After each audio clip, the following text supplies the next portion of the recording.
ओम ह्रीं अर्हं ऋणमोचिनाडं नमः श्री ऋषभदेवाय। पूज्यवर गुरुवर आचार्यवर श्रीवर धीवर श्री मातुंग स्वामी भक्ति से प्रभु को रिझाने का पूर्ण प्रयास कर रहे हैं और इसी क्रम में अष्ट महाप्रातिहार्यों में अंतिम प्रातिहार्य का वर्णन यहाँ किया जा रहा है। अंतिम प्रातिहार्य है ओंकार दिव्य ध्वनि। दिव्य ध्वनि, दिव्य ध्वनि का प्रतीक प्रायः देखने में आता है इस तरीके से। एक सहनाई होती है, सहनाई के आकार का प्रतीक चिन्ह देखने में आता। वास्तविक दिव्य ध्वनि कैसी है तो सामान्य शब्दों में जाने। वितराग सर्वज्ञ परमात्मा हाथ पर हाथ रखे हुए नासाग्र दृष्टि से एक स्थान पर विराजित हैं और उनकी बिना ओंठ हिले तालु ओठ कंठादि न हिलते और नहीं बदलती मुख कांति।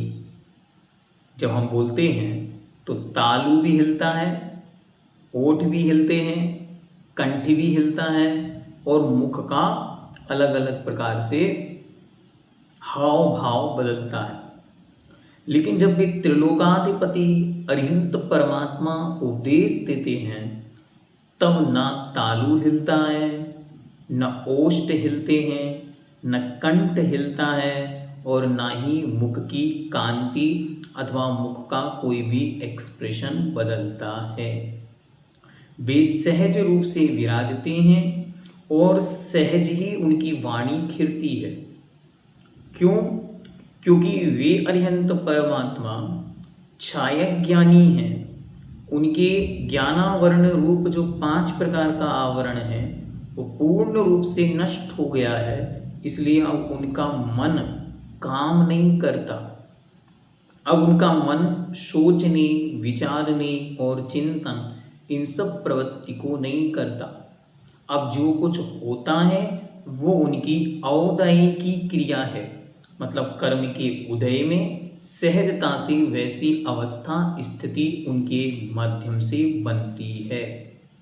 और उनका जो उपदेश है उस उपदेश में उन भगवान का रंच मात्र भी उपयोग नहीं है।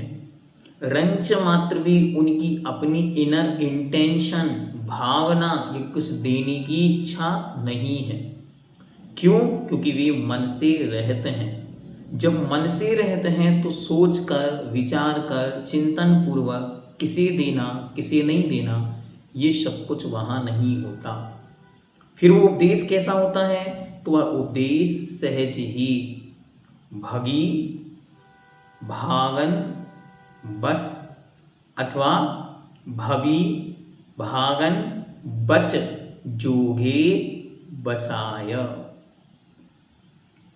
भव्य जीवों के पुण्य के बस से वह दिव्य ध्वनि खिलती है अथवा भव्य जीवों और वचन के योग से दिव्य ध्वनि खिलती है। इसलिए भगवान समंतवद्द देव ने उदाहरण दिया, न कांचना स्मृतः, उन्हें कोई इच्छा नहीं है। मूरजः की अपेक्षते की मपेक्षते, उन्हें कोई अपेक्षा नहीं है। जैसे बजता हुआ मृदंग ध्वनन शिल्पी करस्पर्शान, जिस प्रकार मूर्जहा अर्थात मृदंग शिल्पी के कर का स्पर्श पाकर और वह नाद वह शब्द उसमें से निकलता है। मूर्जहा किम अपेक्षते की मपेक्षते, वो कोई इच्छा नहीं करता। वैसे भी तीर्थंकर परमात्मा यद्यपि वे चैतन्य हैं लेकिन फिर भी मन से रहित हैं। ये बहुत रहस्यात्मक वस्तु है। इससे सत्य की निष्ठता और सत्य की प्रामाणिकता दोनों चीजें अपने सामने प्रकट होती हैं। पहला, संसार में लोग असत्य बोलने के दो ही कारण हैं। पहला कारण है अज्ञानता और दूसरा कारण है राग द्वेषात्मक प्रवृत्ति। तो भगवान तीर्थंकर अरहंत परमात्मा के क्या हुआ है? उनकी संपूर्ण अज्ञानता नष्ट हो गई, क्योंकि संपूर्ण ज्ञानावरणी कर्म ही नष्ट हो गया। तो संपूर्ण मति ज्ञान, सुत ज्ञान, अवधि ज्ञान, मनपर्य ज्ञान और इन पर पड़ने वाले आवरण सहित केवलावरण उनके पूर्ण रूप से नाश को प्राप्त हुआ। उसके अभाव में जो अचिंत, अप्रमेय, अलौकिक, अद्भुत, नित्य, अकंपित केवल ज्ञान प्रकट हुआ, जो अशाह है, उस ज्ञान से वे तीर्थंकर अरिहंत परमात्मा युक्त है। और दूसरी अज्ञानता किसके कारण आती है? दूसरी जो गलती होती है वो होती है राग द्वेषात्मक पक्ष की प्रवृत्ति के कारण। ये मेरा है तो इसे ऐसे देना है, ये पराया है तो इसे ऐसे देना है। लेकिन तीर्थंकर अरिहंत जिनेंद्र परमात्मा कैसे हैं? वे पूर्ण रूप से वीतरागी हैं। और वीतरागी होने से न उनके राग है, न उनके द्वेष है, न उनके मोह है। ये जैन है, ये अजैन है, ये कुजैन है, ये कौन है? उनको किसी से कोई राग नहीं, न किसी से कोई द्वेष है। और मन, क्योंकि राग द्वेष प्रवृत्ति कब काम करती है? वो मन के सहारे काम करती है। तो मोहिनी कर्म भी पूर्ण रूप से नष्ट हो गया, तो ममत्व परिणाम समाप्त हो गया, राग द्वेष की उत्पत्ति के कारण समाप्त हो गए और पूर्ण वीतरागता उनके प्रकट हो गई। ज्ञानावरणी के नाश से अज्ञानता चली गई और मोहिनी के नाश से राग द्वेषात्मक प्रवृत्ति नष्ट हो गई। अब भी तीर्थंकर परमात्मा ये विश्व के कल्याण के सर्वश्रेष्ठ हेतु बनकर विराजे हैं। तीन लोक, तीनों काल की प्रत्येक वस्तु के अनंतानंत द्रव्यों की अनंतानंत पर्यायें जिनके ज्ञान में एक साथ झलकती हैं। क्या अद्भुत उनका आनंद है। उस आनंद के बल पर जो उनके मुख से झर रहा है उसका नाम दिव्य ध्वनि है, उसका नाम तीर्थंकर की वाणी है, उसका नाम आगम है, उसका नाम श्रुत है, उसका नाम जिन वाणी है, उसका नाम सरस्वती है, उसका नाम बागवादिनी है, उसका नाम जगत में शारदा, सार को देने वाली है। उन्हीं के अनेकानेक नाम आगम ग्रंथों में और स्तोत्रों में, स्तुतियों में, पूजाओं में, भक्तियों में अलग अलग स्थानों पर देखने को मिलते हैं। मूल में क्या है? तीर्थंकर परमात्मा के इस मुखमंडल से जो ओंकार रूप नाद निकल रहा है उसी का नाम जिन वाणी, जिनेंद्र भगवान के मुख से निकलने वाली वाणी। कोई कहेगा हमने तो सुना तो सर्वांग से खिरती है। हाँ, खिरती मुख से है, लेकिन देखने में ऐसी लगती है जैसे सर्वांग से खिर रही हो। जैसे बहुत अच्छी तरह समझें, स्पीकर जो आपके पास होता है, उस स्पीकर में बहुत बड़ा स्पीकर है, मानो इतना बड़ा, और उस इतने बड़े स्पीकर में बीच में जब आप उसको खोलेंगे कभी तो सामने से इतना लंबा दिख रहा है वो स्पीकर और लग रहा है कि पूरे में से आवाज आ रही है, लेकिन वास्तविकता में उसके पीछे इतना सा ही स्पीकर होता है। वैसे ही तीर्थंकर परमात्मा के इतने ही एरिया से शब्द वर्गणाएं बाहर निकलती हैं। क्यों? इसका भी लॉजिक समझिए। क्योंकि शब्द वर्गणाओं का स्थान केवल इतना ही है, यहां से शब्द नहीं निकलते, यहां से शब्द नहीं निकलते, यहां से शब्द नहीं निकलते। इसलिए शब्दों का स्थान तो केवल इतना ही है। लेकिन चूंकि वे तीर्थंकर अरिहंत सर्वज्ञ परमात्मा हैं, ऊंचाई पर विराजमान हैं और एक विशेषता को लिए हुए हैं, इसलिए जब ओंकार ध्वनि झरती है तो ऐसी प्रतीत होती है जैसे उनके सर्वांग से वो वाणी खिर रही हो। कई बार आप लोग अतिशयोक्ति में कहते हैं ना कि जब आप पढ़ाते हैं तो ऐसा लग रहा था जैसे रोम रोम बोलने लग गया। तो रोम रोम नहीं बोलता है, बोलता केवल मुख ही है, लेकिन लगता कैसे है जैसे रोम रोम बोल रहा था। बस वैसे ही अतिशयोक्ति रूप में उनकी वाणी को जगत में सर्वांग से खिरने वाली ऐसा संबोधन दिया गया होगा, क्योंकि जब भव्यों ने उनकी वाणी सुनी तो रोम रोम पुलकित हो गया। तो ऐसा लगा जैसे तीर्थंकर परमात्मा का रोम रोम बोल रहा हो। ठीक, इस सामान्य बातें हमने आपको इसलिए बता दी क्योंकि दिव्य ध्वनि पर पूरी जिंदगी हम चर्चा करें तब भी उस वाणी की महिमा कभी पूरी नहीं हो सकती। क्यों नहीं होगी? क्योंकि जितना हमारे श्रुत ज्ञान में वर्तमान में उपलब्ध है, उसका जितना वर्तमान में संपूर्ण श्रुत ज्ञान उपलब्ध है, वो तीर्थंकर परमात्मा की एक वाणी के एक अंश में उससे अनंत गुणा झर जाने की सामर्थ्य है। कितना चिंत ज्ञान है। तो आचार्य भगवान नेमिचंद देव ने बहुत चित्रा जीव कांड में लिखा कि सुनो, भगवान कितना जान सकते हैं। 343 घन राजु प्रमाण इस लोक के, ऐसे असंख्यात लोक प्रमाण भगवान के ज्ञान में झलक रहा है। सुनो, आश्चर्य बता रहे आपको, उन्होंने लिखा वहां पे इतना भगवान के ज्ञान में झलक रहा है। ऐसे जैसे एक लोक दिख रहा आपको 343 घन राजु प्रमाण, ऐसे असंख्यात लोक एक साथ सामने आ जाएं तो तीर्थंकर परमात्मा केवली सर्वज्ञ के ज्ञान में झलकते हैं। कैसे? तो उन्होंने उदाहरण लिखा, हस्त पर हाथ पर रखे हुए आंवले के समान। इतना ज्ञान, और उस ज्ञान में से वे बोलेंगे कितना। विचार करो आप कि जितना आपको पता है क्या सब बोल सकते हैं? नहीं बोल सकते। तो उन्होंने कहा उसका अनंतवा भाग मात्र उनकी दिव्य ध्वनि का विषय बनेगा, और उसका अनंतवा भाग ही लिपिबद्ध होगा, और उसका अनंतवा भाग ही, अभी लिपिबद्ध कौन सा? लिखने वाला लिपिबद्ध नहीं, जो गणधर भगवान के द्वारा जो गूंथा जाएगा वो, और फिर उसके बाद परंपरा से चलते चलते वो शुद्ध ज्ञान रूप में मात्र असंख्यातवा भाग बचेगा, और उसके बाद उसको लिपिबद्ध लिखित माना, वो भी असंख्यातवा भाग अथवा अनंतवा भाग मानो, और अंत में वो शुद्ध ज्ञान, लिखा हुआ शुद्ध ज्ञान आज वर्तमान में उपलब्ध कितना? इतना सा। और जितना उपलब्ध है उसमें से हमने पढ़ा कितना? इतना सा। फिर भी हमें अपने ज्ञान में कैसा लग रहा है? वाह, कितना हम जानते हैं, आनंद झर रहा है। तो इतना सा जानने पर जब इतना आनंद है तो साक्षात जिनको केवल ज्ञान हुआ होगा उनकी कितना आनंद होगा।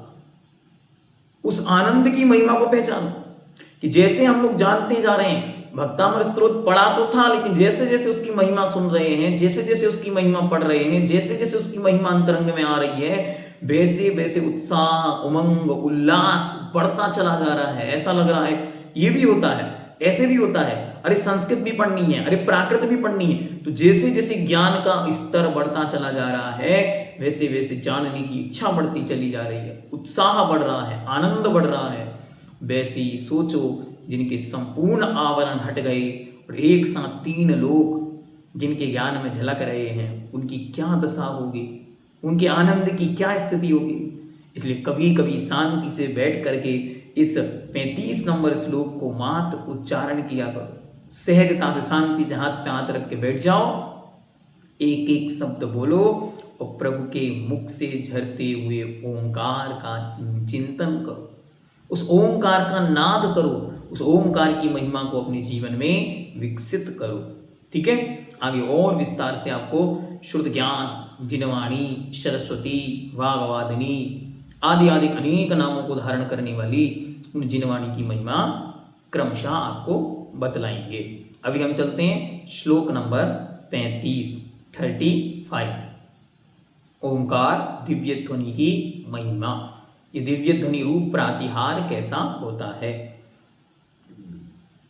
स्वर्गाप वर्ग गम मार्ग, स्वर्गा पवर्ग गम मार्ग, विमार्ग निष्ठा, सद्धर्म तत्व कथनैक पटुस्त्रिलोक्यः।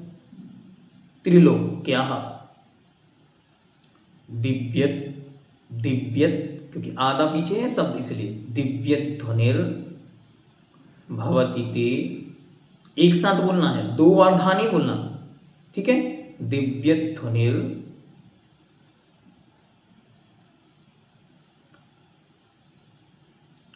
ध्वनिर पीछे रा है, ठीक है, विसर्ग वाला ओ, ध्यान से। दिव्यत ध्वनिर भवति ते विशदार्थ विशदार्थ सर्व भाषा स्वभाव परिणाम गुणहि प्रयुज्यः प्रयुज्यः। स्वर्गापवर्ग गम मार्ग विमार्ग निष्ठा निष्ठा, ठीक है। सद्धर्म तत्व कथनैक पटुस्त्रलोक्यः। दिव्य ध्वनिर्भवति ते विस्थार्थ सर्व भाषा स्वभाव परिणाम गुणैः प्रयुज्यः। विमार्ग निष्ठा निष्ठा, टा होना चाहिए ना, ठा नहीं, टा, निष्ठा, ठीक। पहली बार में हमने ठा बोला, ठा ना बोल के उसको टा बोलना है ना, निष्ठा। पीछे विसर्ग है इसलिए थोड़ा सा खींचना, निष्ठा। टा की जगह ठा नहीं करना, टा ऐसे। अब कहते हैं ते, आपकी दिव्य ध्वनि कैसी है, आपकी दिव्य ध्वनि कैसी है, तो कह रहे हैं स्वर्ग और अपवर्ग। स्वर्ग क्या है, स्वर्ग अर्थात देवलोक, वैमानिक देवों का वैभव, और दूसरा अपवर्ग। अपवर्ग क्या है, मोक्ष। ये अपवर्ग शब्द है, ये कई कई स्थानों पर स्वर्ग के लिए भी प्रयोग होता है, लेकिन जब दोनों शब्द एक साथ प्रयोग हो जाएं तब एक का अर्थ स्वर्ग होता है, एक का अर्थ मोक्ष होता है। जैसे 2 शब्द और हैं, एक शब्द है निश्चेयस और एक का नाम है अभ्युदय। अब कहीं कहीं इनका अर्थ एक का स्वर्ग होता है, एक का मोक्ष होता है। कभी कभी किसी का अर्थ स्वर्ग होता है और किसी का अर्थ मोक्ष होता है। तो इन प्रयोग के ऊपर इन अर्थ शब्दों के अर्थ निकाले जाते हैं। तो जब निश्चेयस अभ्युदय शब्द प्रयोग होता है तो उसे ध्यान में रखना होता है कि कभी कभी इनका अर्थ स्वर्ग होता है, कभी कभी इनका अर्थ मोक्ष होता है। ऐसे यहाँ पे जानना, क्योंकि जो अपवर्ग शब्द है इसका बहुत सारे स्थानों पर स्वर्ग भी अर्थ लिया गया है, इसीलिए। तो स्वर्ग और अपवर्ग जब 2 शब्द आ गए तो पहला हो गया देव, दूसरा स्वर्ग और दूसरा हो गया मोक्ष। इनके गम अर्थात जाने वाले, मार्ग अर्थात रास्ते के, विमार्ग निष्ठा, विमार्ग निष्ठा अर्थात विमार्ग जो रास्ता है उस रास्ते की जो खोजने वाले हैं, खोजने के लिए इष्ट। कौन, दिव्य ध्वनि की बात कर रहे हैं, तो दिव्य ध्वनि कैसी है, स्वर्ग और मोक्ष जाने वाले रास्ते के खोजने के लिए इष्ट है, विमार्गण इष्ट, ठीक, कैसा है, इष्ट है। फिर दूसरी विशेषता क्या है, सद्धर्म तत्व कथन एक पटुः त्रिलोक्यः। त्रिलोक्यः, तीनों लोक के जीवों को सद्धर्म, सद्धर्म वास्तविक धर्म, यथार्थ धर्म के तत्व कोई कथन का एक कथन कहने में एकमात्र पटु अर्थात समर्थ है, चतुर है, एक ही समर्थ है जो तीनों लोक के जीवों को एक साथ धर्म का समीचीन वास्तविक धर्म तत्व क्या है इसके कथन करने में जो एक मात्र समर्थ है। ऐसे ते आपकी दिव्य ध्वनि भवती होती है। भगवान की दिव्य ध्वनि कैसी होती है, तो ये दो उसकी विशेषताएं बतला दी। और वो कैसी है, तो कह रहे हैं विशद अर्थ, वो विशद अर्थ वाली होती है। विशद मतलब स्पष्ट, निर्मल, श्रेष्ठ। और अर्थ मतलब अर्थ के दो बना सकते हैं। एक तो विशद अर्थ मतलब एकदम सारभूत, एकदम समझ में आ जाने वाली, ऐसी विशद अर्थ है। और दूसरा अर्थ शब्द का अर्थ होता है पदार्थ। तो जो कैसी है, विशद अर्थ अर्थात संपूर्ण अर्थों को गर्वित करने वाली, अर्थात संपूर्ण पदार्थों को बतलाने वाली है। और कैसी है, सर्व भाषा स्वभाव परिणाम गुण ही प्रयोज्य। और वो जो वाणी है वो सर्व भाषा, सभी भाषाओं के परिणाम रूप परिणमित होकर युक्त होने वाली है। ये उसकी विशेषता है कि वो सर्व भाषाओं में परिणमित होने वाली है। प्रयोज्य मतलब सहत है, युक्त है। किससे युक्त है, सर्व भाषा स्वभाव परिणाम गुण ही। सर्व भाषा नहीं है उसमें, भाषा तो उसकी एक ही होगी, लेकिन उसको सुनने वालों को ऐसी अनुभूति और आनंद हो रहा है कि वो सर्व भाषात्मक है। इसलिए कह रहे हैं कि कैसी है, सर्व भाषा स्वभाव परिणाम गुण ही। उसमें परिणाम मतलब यहां परिणमित, परिवर्तित, तो परिवर्तित होने वाली है, ऐसा उसका गुण है। ऐसी भगवान की वाणी है। कितने गुण हो गए, तो स्वर्ग और मोक्ष का मार्ग बतलाने वाली है, तीन लोक के प्राणियों को सत्य धर्म का रहस्य समझाने वाली है, विशद अर्थ वाली है। विशद अर्थ के हम लोगों ने दो अर्थ लगाए, पहला संपूर्ण पदार्थों का बोध और दूसरा स्पष्ट अर्थ वाली, उसमें कंफ्यूजन नहीं होता। और नेक्स्ट सर्वभाषा स्वभाव परिणाम गुण ही प्रयोज्य। वह सभी भाषाओं में स्वभाव से ही परिणमित, एक एक शब्द का महत्व है। पहला शब्द सर्वभाषा, तो सभी भाषा रूप, स्वभाव से, कोई वहां पर अलग रूप नहीं, स्वभाव ही उसका ऐसा है कि वो सर्वभाषात्मक हो जाएगी। परिणाम परिणमित होती है, परिवर्तित हो जाने वाली। गुण ही ऐसा उसका गुण है, प्रयोज्य उससे वह युक्त है, ऐसी दिव्य ध्वनि है।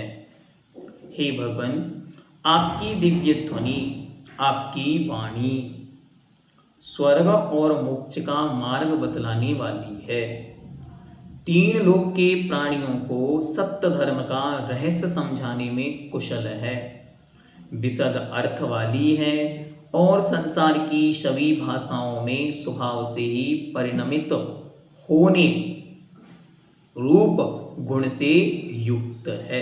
ये दिव्य ध्वनि की महिमाएं यहाँ पर बतलाई। पहली विशेषता को अच्छे से देखें, स्वर्ग और मोक्ष के मार्ग को बतलाने वाली है। हाँ, जिनकी इंटेंशन बन गई ना केवल मोक्ष के मार्ग को बतलाने वाली है, नहीं, संसारी जीव मुक्ति की उपलब्धि को प्राथमिकता में रखता है, तब भी यदि मुक्ति उपलब्ध ना हो तो विश्राम ग्रह, कौन, स्वर्ग, ठहरने के लिए तो वही स्थान है। इसीलिए नाके नाको कशाम सौख्यम आदि पंक्तियां देकर पूज्यपाद देव ने समर्थन किया कि हे ज्ञानियों, अगर आप मुक्ति को उपलब्ध नहीं कर पाओ तो कम से कम ठहरने के स्थान की व्यवस्था बनाए रखना, भटक नहीं जाना। ऐसा उन्होंने बहुत अच्छी तरह कहा। वरम व्रतहि पदम दैवम ना व्रतहि वत नारकम। व्रतों के साथ स्वर्ग में जाना ठीक है, श्रेष्ठ है, नरक नहीं चले जाना। ऐसी भगवान यहाँ पे कह रहे हैं कि स्वर्ग और मोक्ष दोनों के रास्ते को बतलाने वाली है। जो उसका खोज करने वाले हैं, उस खोज को वे पूरी कर देती है। उसका नाम दिव्य ध्वनि भगवान की पवित्र वाणी है। दूसरे नंबर पर सद्धर्म तत्व कथन एक पटुहु।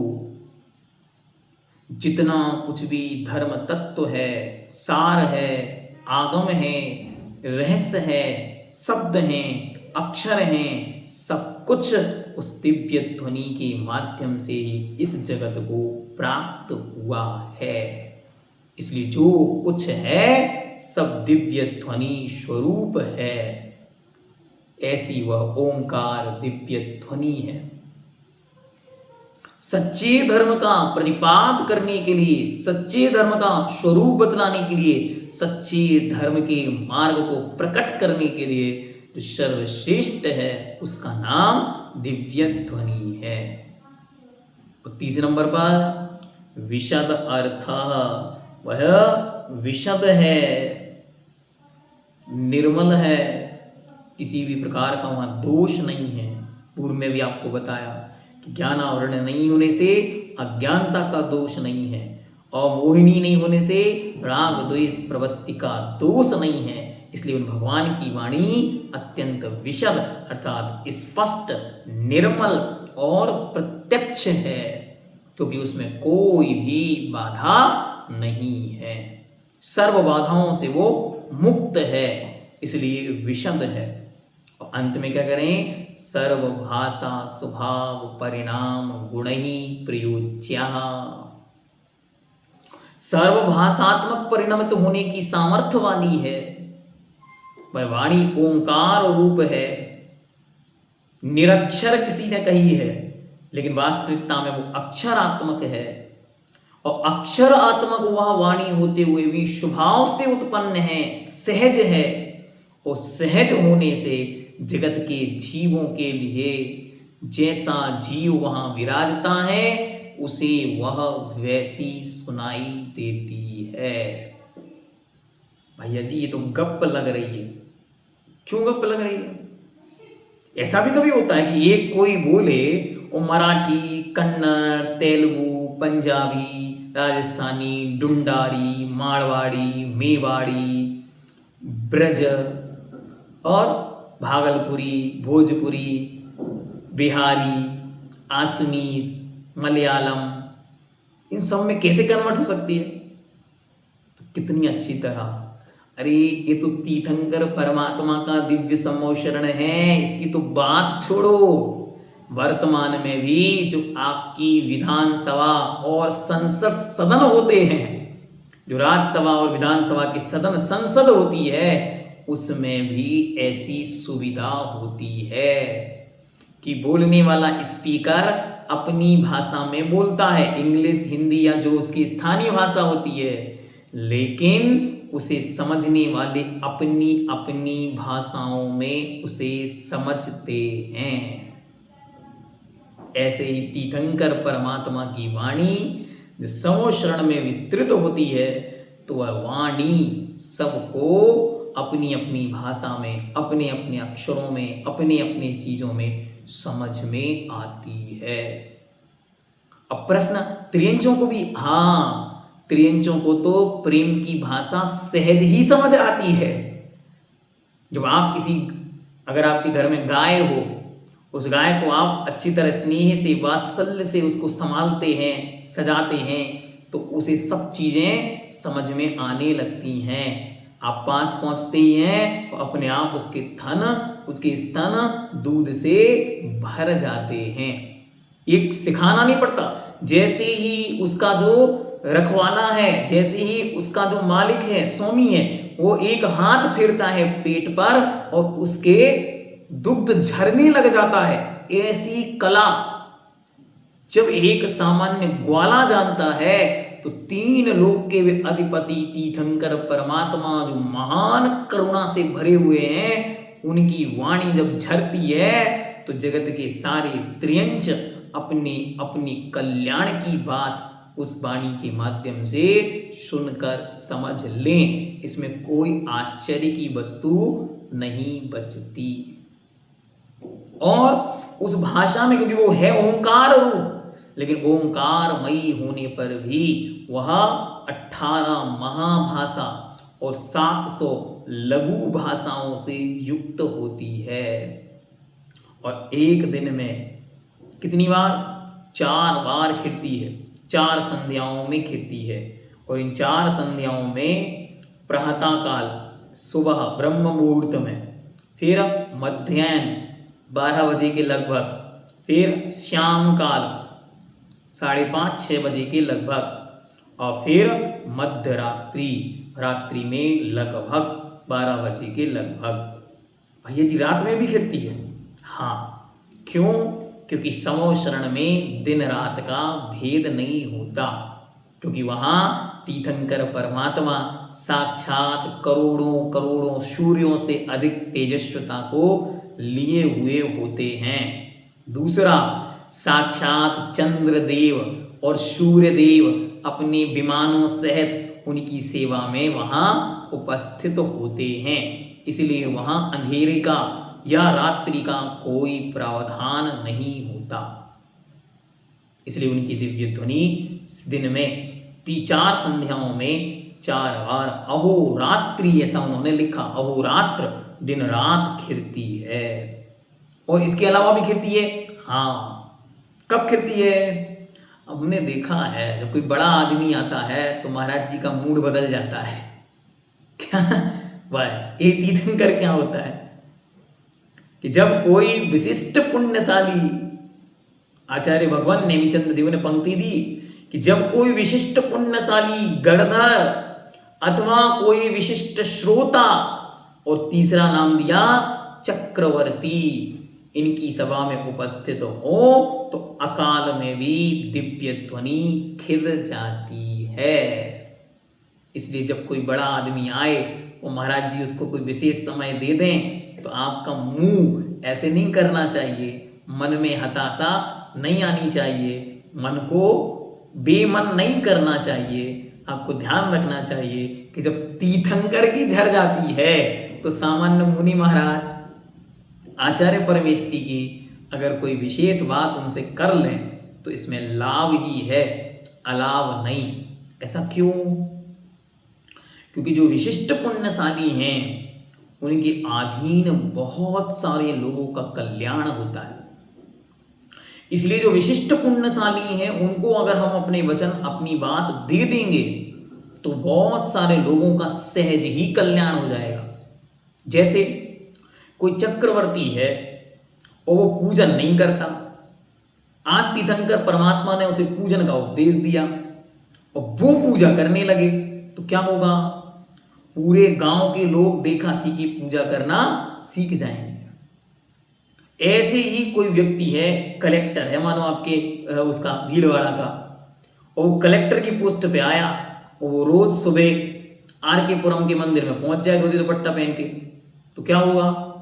आर के पुरम के जितने युवक हैं वो उसको शकल देखने के लिए आने लगेंगे। क्या? कि वही कलेक्टर, ओ भाई कलेक्टर हमारे यहाँ मंदिर में आ रहा है।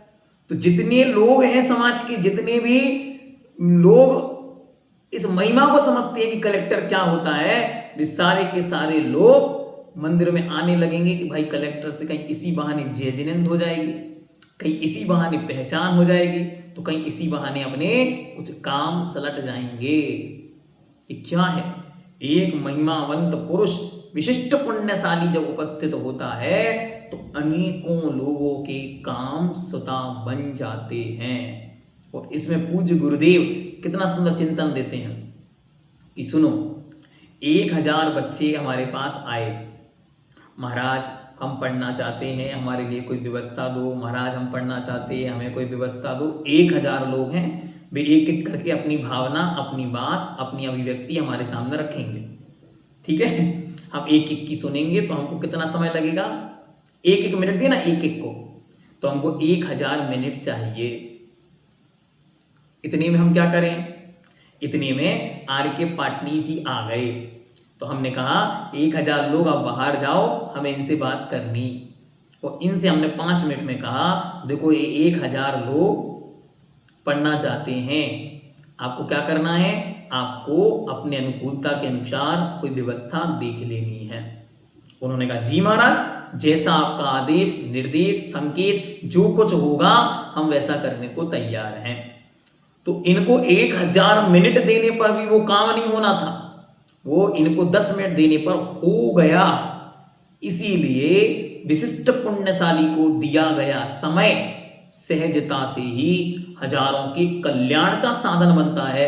इसलिए पुण्यशाली को देख के, पुण्य पैसे वाले को देखकर, धन वाले को देखकर कभी भी घृणा, नफरत, ईर्ष्या अथवा बुरे विचार मन में नहीं लाना। ये कौन सिखा रहा है? ये तीर्थंकर परमात्मा का समो शरण आपको सिखा रहा है कि जहां समान शरण है, तीनों लोकों के जीव वहां उपस्थित हैं, तीन गतियों के जीव वहां उपस्थित हैं, उनके बीच भी विशिष्ट पुण्यशाली के नियोग से दिव्य ध्वनि खिर रही है। ये बता रही है कि पुण्य की महिमा अचिंत होती है। जब तीर्थंकर की वाणी खिर जाती है तो फिर क्या कहना। इसलिए अपने पुण्य को बढ़ाओ और अपने पुण्य को निर्मल करो, अपने पुण्य में विशुद्धि बढ़ाओ, अपने पुण्य की क्रिया को और सुंदर बनाओ, क्योंकि जैसे जैसे पुण्य बढ़ेगा तीर्थंकर की दिव्य ध्वनि स्वतः खिरेगी। भगवान को बोलने में मजबूर कर देते हो। इसलिए हम कहते हैं ये जो क्लास चल रही ना, ये आपके पुण्य से चल रही है कि इतने सारे विशिष्ट जीव सुनने की जब इच्छा अंतरंग में विकसित करते हैं तो अपने आप भगवान की वाणी खिर जाती है। तो सोचो, जब कोई पुण्यशाली जीव भावना करता है तो क्यों ऐसी कक्षा चालू नहीं हो जाती? नियम से ऐसा नियोग बनता है कि वाणी स्वतः ही निकलने लगती है। तीर्थंकर परमात्मा का समोशरण है, कोई राग द्वेष नहीं है, फिर भी इस तरीके का कार्य होता है। ठीक है, नेक्स्ट, वो जो दिव्य ध्वनि खिरती है वो स्वभाव से ही, क्योंकि कितनी भी दूर जाए वो केवल 1 योजन तक ही जा सकती है, 4 कोश। उसके आगे कैसे जाएगी? तो वहां पर मागध जाति के देव होते हैं, वे मागध जाति के देव ही उस वाणी को आगे विस्तृत करते हैं, फैलाते हैं। और आज का मागध जाति का देव कौन है? आज का मागध जाति का देव है आपका मोबाइल। बिल्कुल। किसी ने क्या पंक्ति कही, देखो उस पंक्ति को सुनने के बाद मेरा पूरा मन बदल गया, मेरा पूरा जीवन बदल गया। क्या? सुनो, बहुत अच्छी बात बता रहे हैं आपको। कमल जी सुनिए, बहुत अच्छी बात बताते, इंपॉर्टेंट, महत्वपूर्ण, कि जीवन में परिवर्तन कैसे आता। एक दिन मैं एक रील्स ऐसे घुमाते हुए रील्स देखते ना, तो स्वभाव से हमारा स्वभाव कम मोबाइल चलाने का था, लेकिन हम रील ऐसे घुमा रहे थे। तो एक रील हमारे सामने आई, हम 1 मिनट के लिए रुक गए और उसे सुन रहे थे। उन्होंने क्या शब्द कहे?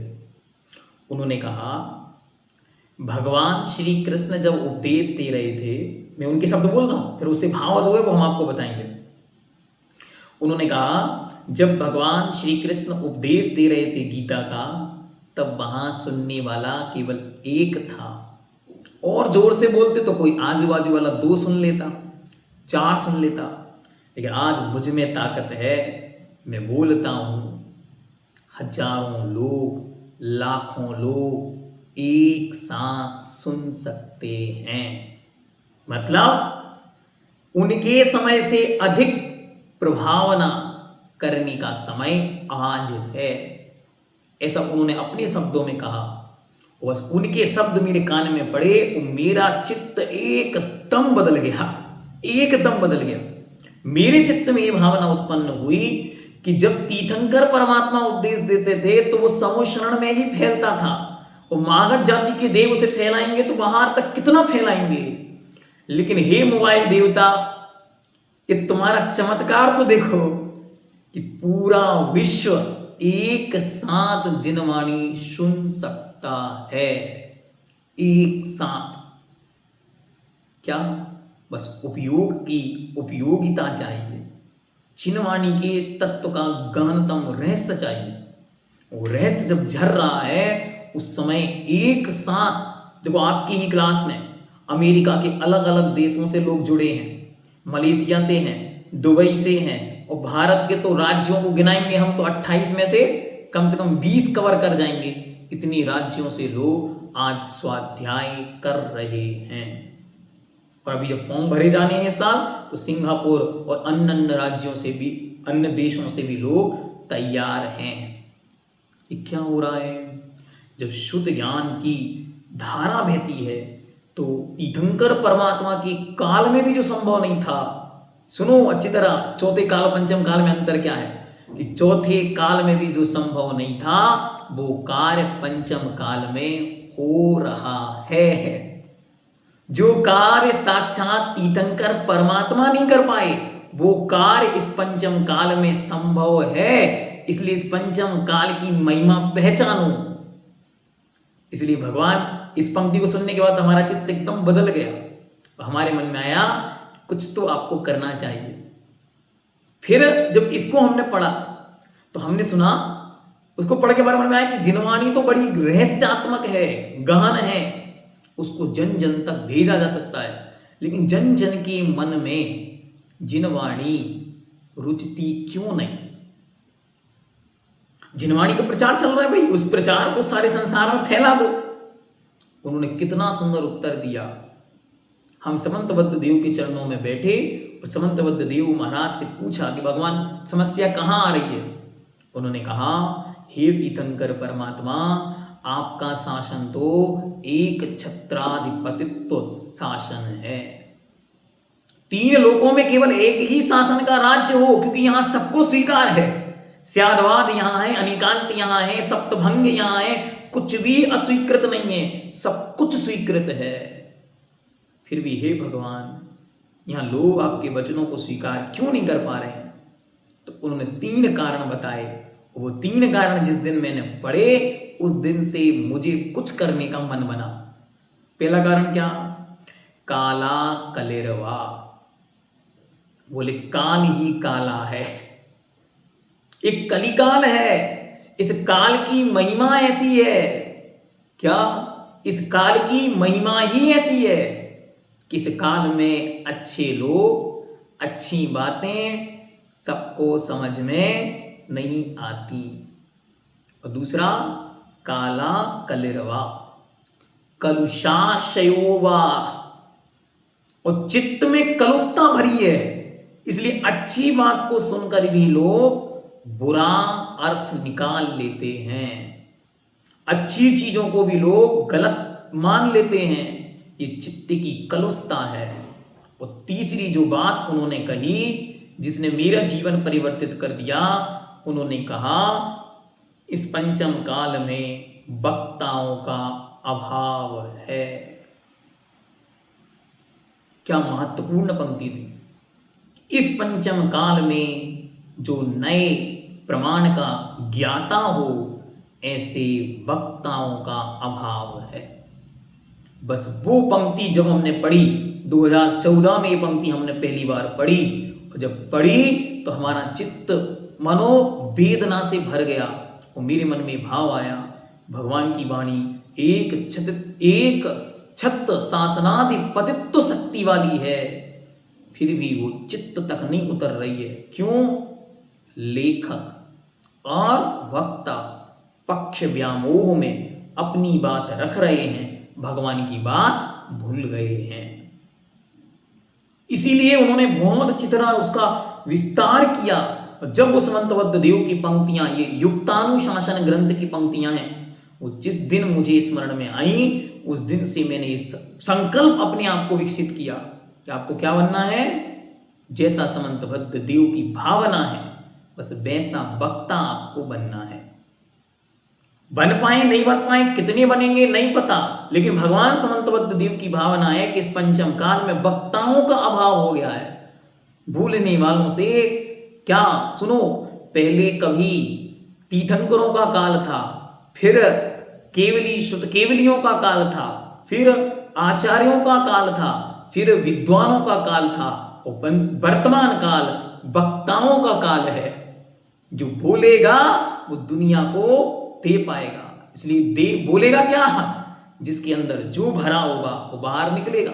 इसलिए बोलना वालों का युग है ये। इसलिए बोलने वालों को अच्छी तरह प्रमाण, नए ज्ञान, तर्क, सिद्धांत और सारी के सारे विषयों को वर्तमान युग की साइंटिफिक वैज्ञानिक पद्धति के साथ ध्यान, योग आदि आदि से जोड़कर एक एक विषय जनता के सामने रखना होगा।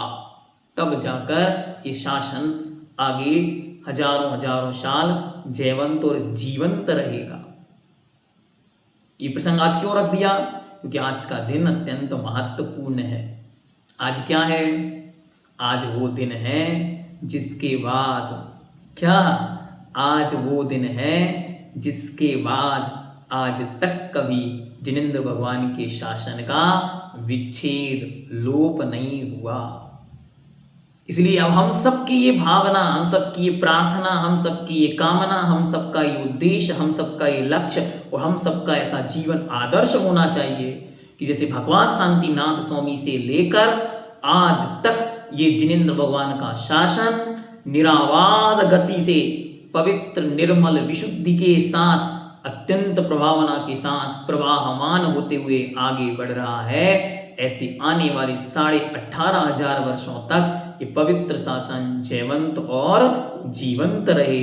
ऐसी मंगल भावनाओं के साथ ओम ह्रीम अरहम दिव्य ध्वनि सतप्रातिहार मंडित चतुर्मुखाय श्री क्लीं महाविलक्षण संहिताय हृदय स्थिताय सर्व विघ्नोपद्रव निवारकाय श्री वृषभनाथ परमेश्वराय नमो नमः। जैनम जयतु शासनम।